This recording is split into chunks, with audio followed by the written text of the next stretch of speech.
구독자 여러분 안녕하세요. 무지경건 박쌤입니다. 또 한 주는 어떻게 보내셨나요? 맨날 멘트가 뭐 똑같죠, 그죠?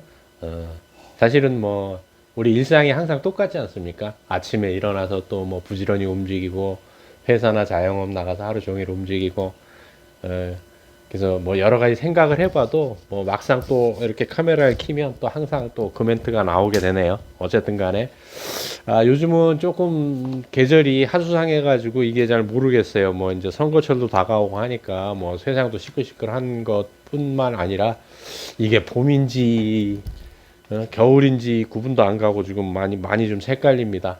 사람이 정신 사납듯이 날씨도 이제 정신 사나운 것 같아요. 그래서 또 이어서 위험한 의학, 현명한 치료 이제 이 책에서 이제 계속 좀 설명을 드릴 건데 79페이지 이제 병을 부추기는 과잉 치료라고 했습니다. 이거에 대해서는 이제 사실은 뭐 여러 가지 의견들이 많은데요. 개인적으로는 좀 과잉 치료도 없지 않아 있는 게 아닌가라는 생각을 해봅니다. 그래서 오늘날 병원은 이윤 추구라는 분명한 경제적 목표 아래 운영된다. 그러다 보니 과잉 진료가 날로 심각해지고 있다. 반복되는 검사, 불필요한 투약과 수술 등 필요 이상의 치료가 계속된다라고 이제 의사였던 분이 얘기를 하는 거죠. 사실 반복되는 검사 이거는 저도 되게 공감하는 부분인데 예전에 저희 어릴 때 병원 가기도 어려웠지만 예를 들어 한 병원에서 엑스레이를 찍으면 그거를 그 필름을 가지고 새로 가는 병원에 가져가면 그걸로 다 해줬거든요. 지금 절대 그렇게 안 하죠, 사실은. 예.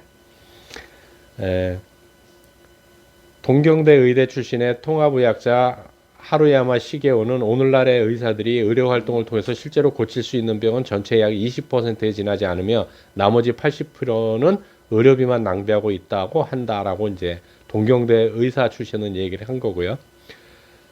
또 제가 되게 좋아하는 분인데 로버트 맨델 존 박사님 같은 경우는 민중의 의사라는 명칭까지 얻을 정도로 정말 굉장하신 분인데 미국 소아과 전문의입니다. 로버트 맨델존 역시 현대의학은 사고로 인한 부상이나 급성, 응급 상황을 중심으로 이용되어야 하며 이런 필요한 의료 행위는 현행 전체 의료의 5%에 지나지 않을 것이라고 한다. 물론 이분이 이제 돌아가셨어요. 나이가 굉장히 많으셨고 뭐 50년대 활동했던 분이기 때문에 5%라고 하지만 앞에 하루야마 시게오 박사가 얘기했듯이 한 20% 정도가 적당하지 않나 생각을 해봅니다. 자연 치유가 될 수 있는 병에도 약을 처방해 면역력을 떨어뜨리고 지나친 투약으로 약물 부작용을 일으키고 또 성급하고 공격적인 수술로 심각한 후유증을 남기기도 한다. 나아가 죽음을 재촉하는 치료가 계속되고 있다라고 얘기를 합니다. 하여간 좀 뭐 위험하긴 해요. 그런데 이제 또 이제 없는 병도 만드는 세상이라고 해서 83페이지에 오늘날 의료계는 없는 병도 만들 만큼 의료 상업주의가 팽배해 있다. 질병이 생물학적이거나 심리학적인 현상이 아니라 전적으로 인간에 의해 만들어지고 있다. 관련 집단이 체결한 합의에 기초해 새로운 질병이 탄생하고 의료계는 질병의 정의를 확장해 수요를 창출해 왔다. 혈압, 콜레스테롤 수치 등 질병의 진단 범위를 확대해 환자를 늘려온 것이다. 뭐 이거는 사실 그렇거든요. 원래 정상 혈압이 일본 같은 경우 60년대가 70년대로 기억을 하는데 160에 95가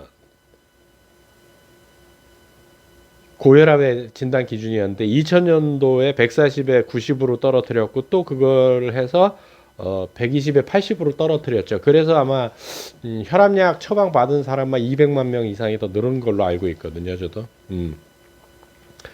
85페이지에 혈압이 환경과 심리 상태에 따라 변한다는 현실적 상황을 감안하지 않고 현대의학은 환자만 늘리고 있다.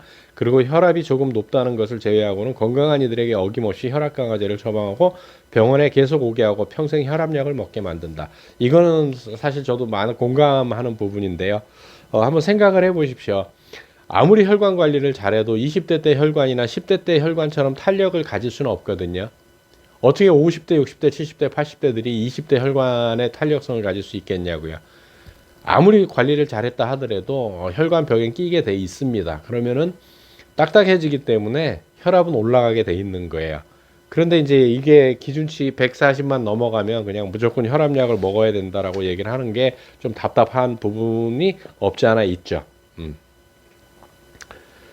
또 이제 거기서 약을 쓰는 건데 이제 대표적으로 한 대여섯 가지 약을 쓰죠. 근데 어쨌든 간에 86페이지에 보게 되면 오늘날 고혈압 약 가운데 가장 많이 쓰이는 칼슘 기량제는 말초 혈관을 확장시켜 혈압을 내리는 작용을 하지만 심장의 근력을 약화시킨다. 심장의 근력이 약해지면 혈압은 내려가지만 심장이 약해지는 희생을 치러야 한다. 그래서 부작용으로 심부전을 일으키기도 하고 어지럽거나 가슴이 두근거리고 변비, 속쓰림, 안면홍조, 발목 부종 등이 나타나기도 한다. 사실 혈압 조금 낮추기 위해서 이렇게 많은 부작용을 겪을 이유가 있을까요? 그러니까 나이 먹을수록 혈압 수치하고 콜레스테롤 수치는 사실 높아야 정상인데 하여간 그렇습니다. 콜레스테롤 저하제 역시 오래 먹으면 심각한 부작용이 나타난다. 장기간 복용하면 온몸의 근육이 약화되고 간 기능이 저하되는 부작용을 낳기도 한다. 그래서 사실은 콜레스테롤 약을 올해 6개월 이상 드신 분들은 검사를 할 때 항상 간 기능 검사도 같이 하는 거죠. 왜냐하면 콜레스테롤은 간에서 만들거든요. 근데 간 기능을 자꾸 떨어뜨려 놓으니까 콜레스테롤 만드는 간에 그 기능을 자꾸 죽이다 보니까 간 기능에 문제가 오기 때문에 간 기능 검사를 꼭 하는 겁니다. 또 오히려 대한민국 남성들이 가장 좋아하는 게 뭐예요? 정력제잖아요. 콜레스테롤 약 10년 이상을 먹게 되면 발기부전이 대부분 일어납니다. 그것도 한번 생각을 하셔야 됩니다, 사실은. 의료상업주의가 팽배한 오늘날 인체의 자연스러운 생리적 변화나 평범한 일상사까지 의학의 관리 대상이 되면서 없는 병도 만드는 시대가 되었다라고 또 얘기를 합니다. 참 슬프죠. 90페이지에 이런 얘기가 있어요. 모든 사람들을 환자로 만들어 의학적 관리를 받지 않으면 안 될 것 같은 불안 심리를 조장하고 더불어 약물 남용으로 부작용을 증가시키는 부정적인 측면이 더 강한 것이 사실이다. 그로 인해 들어가는 진료비와 약값 부담도 무시할 수 없을 것이다. 무시 못하죠. 사실은 어마무시합니다. 또 92페이지에 어떤 얘기가 있냐면 여성들의 그 자궁 근종 얘기가 나와요. 근종 얘기가 나오는데 폐경기가 되면 참 이 폐경기란 단어는 안 썼으면 좋겠는데 어쨌든 간에 폐경기가 되면 인체에서 자체적으로 생산되는 에스트로겐의 양이 감소하기 때문에 작은 근종의 성장도 멈추거나 경우에 따라서는 작아지기도 한다. 근데 이걸 굳이 뭐 너무 커서 10cm 이상이 돼서 불편함은 모르지만 앉을 때 느껴진다든지 해서 불편함은 모르지만 그렇지 않다라면 이거 참 너무나 많이 작은 근종 때문에 뭐 어떤 심한 의사 선생님들은 그런 얘기 그 주변에 그런 얘기를 전해 들은 적이 있는데 더 임신할 거냐고 그럼 자궁 필요 없지 않냐고 드러내자고 이렇게 얘기하는 의사 선생님들도 있는 걸로 알고 있습니다. 에스트로겐을 지속적으로 투입하면 작은 근종이 계속 자랄 수 있다. 경우에 따라서는 근종이 너무 커져서 신경을 압박하고 다른 장기에까지 악영향을 미쳐 자궁 제거 수술을 받아야 한다. 물론 이제 아까 좀 전에도 말씀드렸지만 너무 커서 불편하시면 하셔야죠. 하셔야 되지만 그렇지 않고 뭐 6cm, 7cm 뭐 그 정도는 그냥 완경기가 다 돼가시면 그대로 둬도 큰 문제는 별로 없다라고 저는 생각을 하거든요.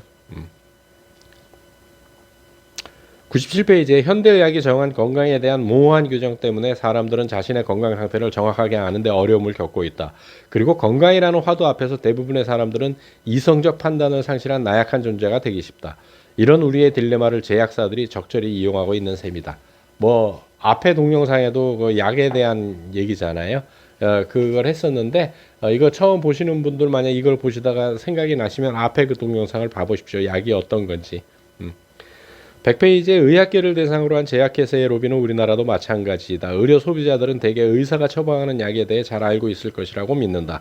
그러나 실제로는 그러지 않다. 초보 의사 시절에는 대부분 선배 의사의 처방을 그대로 따르는 경우가 많다. 그렇게 몸에 밴 처방 습성은 잘 바뀌지 않는다. 의사 선생님들이 바빠 죽겠는데 그 많은 신약들을 어떻게 다 공부하겠어요? 생각을 해보십시오. 그 제약회사 영업사원들이 다 정보 주는 대로만 그렇게 알고 있거든요. 그래서 사실 의사 선생님들도 약의 부작용에 대해서 잘 모르고 계시는 게 태반입니다. 신약이 나오면 통상적으로 학계에 권위 있는 대학 교수가 신약에 대한 설명과 임상실험 결과를 발표한다. 그런데 이때 필요한 임상 데이터와 심지어 발표 슬라이드까지 모두 제약회사에서 준비하는 경우도 있다. 막중한 책임이 있는 학계 간부급 대학 교수가 단지 제약회사의 얼굴마담 역할을 하는 것이다. 이건 뭐 우리나라도 예외는 아닐 거고요. 미국 같은 경우는 굉장히 심각한 정도까지 도달한 것 같더라고요. 이번에 그 요 책 전에 읽은 건강 관련 책에서 영국의 의사인데 제약회사에 대한 얘기가 책 한 권 진짜 빡빡하게 그 모든 논문 자료까지 다 동원해서 한 뭐 학술지 비슷한 책이었는데 거기에 보면 정말 정말 심각하더라고요. 뭐 영국, 유럽, 미국의 케이스들이었지만요.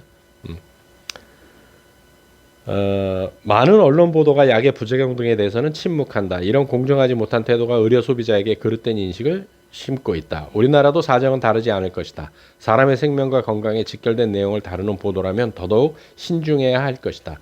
앞에서 말씀드린 그 책 같은 경우는 뭐 이렇게 신약이 아주 이렇게 임상 실험 결과가 좋았다라고 그 발표한 기자들이 신문에 낸 기자들한테 이 교수가 전화를 한 거예요. 그래서 당신 그 자료를 좀 보여달라 그랬더니 얼버무리고 넘어갔다는 얘기도 그 책에 나옵니다. 사실은. 물론 영국 얘기예요. 또 건강염려증을 키우는 예방의학 또 이런 제목으로 108페이지에 나오는데 과래에서 위험이 생겼거나 자궁에 물혹이 생긴 경우라면 푹 쉬고 다시 정상적인 생활하면 회복되는 경우가 많다. 네, 회복되는 경우가 많답니다. 네. 현대인에게 흔히 생기는 대장의 폴립도 스트레스가 심한 생활을 개선하면 자연스럽게 소멸되기도 한다. 얼마든지 자연 치유될 수 있는 상황인데도 현대의학의 검사망에 걸려들면 약 처방이나 수술로 즉시 이어지게 된다. 과잉 검사가 과잉 치료로 이어지는 것이다.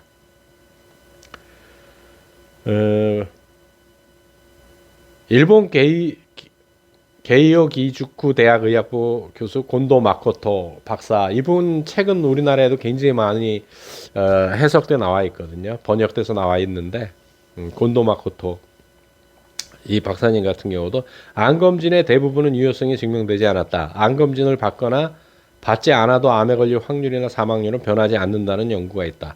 그렇다면 암검진을 받는데 발생할 수 있는 방사선 등의 위해성과 비용을 감안할 때 받지 않는 편이 더 나을 것이다 하는 의견을 내놓았다. 이분이 그 암에 관련된 책에서 암은 없다였나 하여간 항암 치료 받지 말아라였나 하여간 그런 책도 있고요. 그 책에 보면 정말 심각한, 물론 일본 케이스입니다. 우리나라는 어떤지 모르겠지만 그분이에요. 곤도 마코토. 굉장히 유명한 분이에요. 일본에서는. 검진에 주로 사용되는 엑선 촬영은 이미 그 자체의 위험성을 내포하고 있다. 적은 양의 방사선이라도 인체에 비추게 되면 유전자를 손상시키고 후대까지 악영향을 미칠 우려가 있다. 뿐만 아니라 당뇨병, 심장병, 뇌졸중, 고혈압, 백내장, 암 등의 성인병을 부추기는 하나의 요인이라고 많은 연구자들은 밝히고 있다. 사실은 치과 가면은 심각합니다. 사실은 저도 한번 치과 가갖고 진료를 받는데 치열을 찍지 않습니까? 여기 엑스레이를 찍는데 아무것도 안 주는 거예요. 그래서 앞치마 달라, 모자 달라, 납으로 된 모자 있거든요. 쓰는 거 찍을 때 그걸 써야 되는데 없대는 거예요. 그래서 앞치마만 하나 덜렁 주더라고요.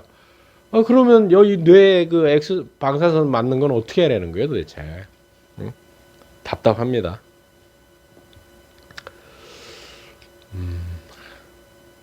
이제 2차 대전 얘기가 나오는데 2차 세계대전 당시 핵폭탄의 방사선량이 평균 20밀리 이게 10워트였다는 사실을 비교한다면 진단용 방사선을 결코 가볍게 생각할 수 없을 것이다. CT 같은 경우 12에서 25mm 10워트가 나오고요. 10워트는 그냥 단위예요. 방사선의 단위니까. 또 복부 골반 CT의 경우 10, 또 두경부 CT의 경우 2, 흉부 X선은 0.1 정도 나오거든요. 근데 핵폭탄이 터졌을 때 평균 20이었다고요. 근데 CT 같은 경우는 12에서 25란 말입니다. 이걸 8시간 이상 노출되면 어떻게 되겠어요? 정말 큰일 나는 거죠. 111페이지에 CT의 피폭선량은 유방암 X선 검사의 100배로 한 번 검사에 1200명 가운데 1명을 암으로 사망하게 할 가능성이 있다고 한다. CT 검사로 인한 방사선량이 같은 부위를 X선 촬영했을 때보다 최대 400배까지 많은 것으로 나타났다. CT 촬영 다들 좋아하시잖아요. 그죠? 112페이지에 검사를 많이 하고 자주 하면 그만큼 검사 부작용이 발생할 위험성이 높아진다. 진단 장비에 의한 방사선 피해 외에도 검사 약물로 인한 쇼크사, 내시경 검사로 인한 출혈 등 실제 검사 과정에서 적지 않은 부작용 사례가 나타나고 있다. 검사는 안전할 것이라는 생각은 착각이다. 의학적 조치에서 온전히 안전한 것은 없다. 치료뿐 아니라 검사에 있어서도 효율성과 위험성을 제대로 알고 임해야 할 것이다. 그러니까 김진목 선생님이 이거 뭐 가지 말아라는 얘기가 아니에요. 이건 알고 받아라라는 얘기예요. 조기 발견 뭐 얘기하잖아요. 뭐 미리 조기 발견하면 뭐 치유가 몇 퍼센트가 뭐 향상되고 얘기하는데 113페이지에 이런 얘기를 하고 있습니다. 조기 발견은 마음마저 병들게 하고 이로 인한 스트레스는 병을 더 악화시킨다. 진정한 의학의 진보란 조기 발견하는 것이 아니라 늦은 발견이라도 혹은 때늦은 병이라도 낫게 할 수 있는 치료법을 개발하는 것이리라. 이건 의사로서의 그런 좀 안타까움을 얘기하시는 것 같아요. 115페이지에 이제 면역 얘기가 또 나오는데 우리의 면역계는 적당히 병을 앓으면서 자연 치유력이 활성화되고 강화되어 간다. 감기를 앓고 난 다음 면역력이 강화되거나 평소 잔병 치레가 많은 사람이 오래 사는 것도 적당한 자극이 오히려 면역계를 활성화시키기 때문이다. 몸이 스스로 치유력을 발동해 질병을 이겨내면서 질병 치유에 대한 노하우가 쌓이는 것이다. 자가만약 질환이 이렇게 늘어나는 이유는 여러 가지가 있을 거예요. 환경적인 요인도 있고, 뭐 화학 물질이라든지, 뭐 인스턴트 패스트푸드 이런 것도 굉장히 많을 거고. 근데 저는 또 개인적으로 그런 생각을 합니다. 너무 깨끗하게 살고, 뭐 코로나 때문에 더더욱 그랬었죠. 지하철 버스 타면 항상 손세정제하고 싹 균을 죽여버리니까 우리 몸이 우리 면역 체계들이 트레이닝을 할 상대들이 없는 거예요. 결국 트레이닝을 잘 못하니까 구분을 못하는 거예요. 난지 적인지를. 응? 그래서 너무 그렇게 깨끗하게 살려고 하지 마십시오. 좀 제발 좀. 응? 오늘날 현대의학이 말하는 예방의학은 그 실효성 면에서 많은 의문을 낳고 있다. 그럼에도 사람들은 예방의학이라는 용어 때문에 병을 예방해 줄 것이라고 굳게 믿는다. 그로 인해 과잉검사를 하고 과잉치료를 받으며 부작용 피해를 입기도 한다. 116페이지에 이런 얘기가 있습니다. 진정한 예방의학이란 자신의 생활관리를 통해서만 이루어질 수 있다. 병을 부추기는 생활습관을 바로잡는 것이 발병의 원인을 없애는 것이다. 발병 요인을 줄이는 방법과 건강한 생활관리의 구체적인 방법 등을 의료 소비자들에게 알리는 것이 현대의학이 해야 할 진정한 예방의학일 것이다. 좀 생각들을 좀 해야 되는 거죠. 117페이지에 말기의학, 삶이 아닌 죽음의 연장이라는 또 제목을 가지고 나옵니다. 이미 가망이 없는 말기 환자에게 지나치게 적극적인 치료를 해서 무의미한 고통의 시간을 연장시키는 경우가 많다.